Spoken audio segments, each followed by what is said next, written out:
Good morning. This is Dr. Mark Taylor in Atlanta, Georgia, National Director, USA 180. And we're going right into the weekend on a perfect note. We've got an 11-year-old child, an 11-year-old girl that has been tasered by the police. Now, I shouldn't feel that I have to go into the rationale. There is no rationale. There's no excuse. There's no reason. I don't even know why they bothered proposing one. But it's gotten to the point that the police feel as though they have the authority to taser our children.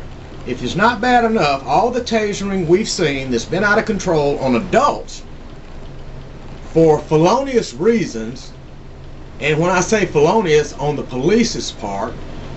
We've even got a petition on one situation, Mrs. Steffi up in, I believe it's Ohio, I can't remember, but we're trying to get as many signatures as we can. But now it's on children.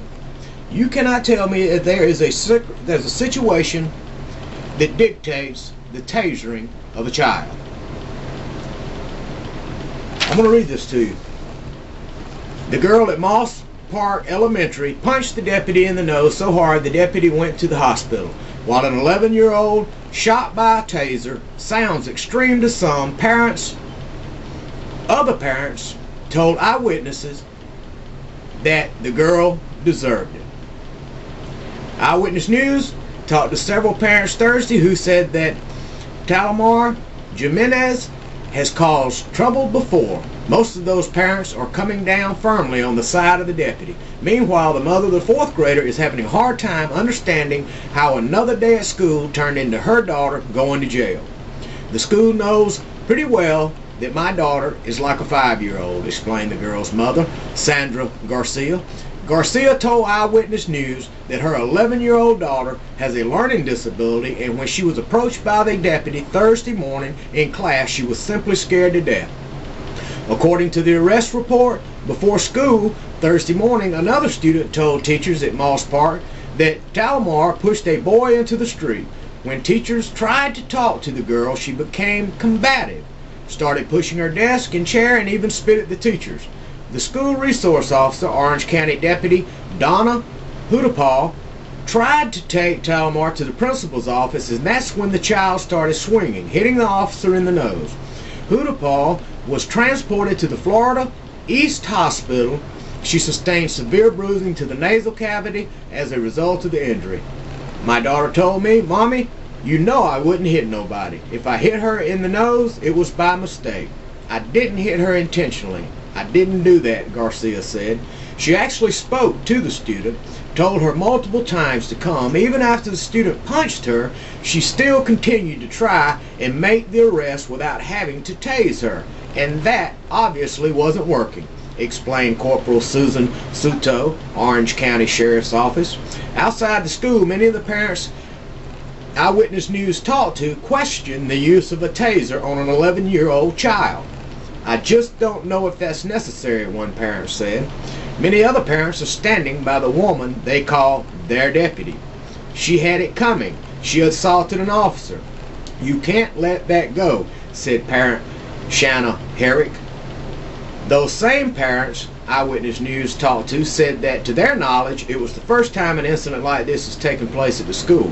Jimenez was transported to Florida East Hospital to have the taser prongs removed, but she had no other injuries. She was arrested and charged with battery on a law enforcement officer, disrupting a school function, as well as resisting with violence. The Orange County Sheriff's Office policy allows deputies to use tasers when there is active resistance from a suspect. There is no rule against using tasers on children. But in 2005, a Florida lawmaker tried to make it illegal for any officer to shock children with tasers. The proposal was stalled. And folks, that is completely ridiculous. That is absurd. If we don't stand up and send a message, there's no excuse. That you cannot tell me there is any excuse for tasing an 11-year-old child. Now this is getting out of control. If we sit back, we've sat back and we've watched adults being brutalized, abused, by police.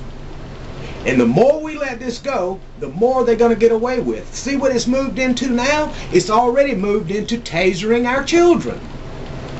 And it's going to get worse, people. We have got to stand up. We've got to put a stop to this madness now.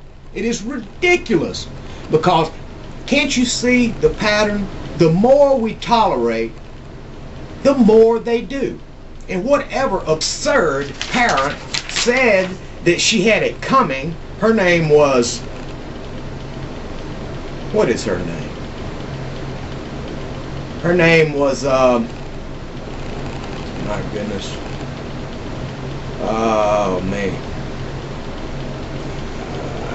I can't find it. But whatever parent said that she had it coming, oh, here we go. She had it coming. She assaulted an officer. You can't let that go, said parent Shauna Herrick. Well, let me tell you something, Shauna Herrick. I would hate to see the kind of mother you are if you're going to allow and condone the tasering of a child.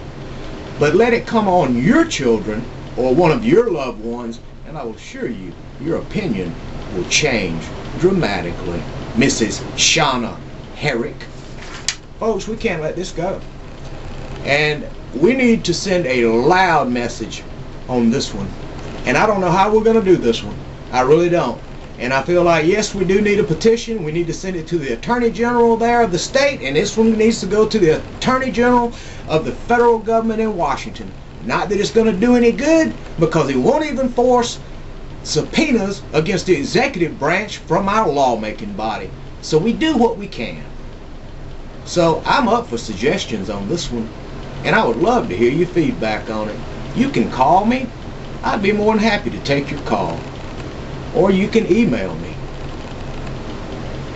Anyway, this is absurd. This is absurd, and I hope to hear from you all. Anyway, this is Mark Taylor. We need to start watching our rights more carefully.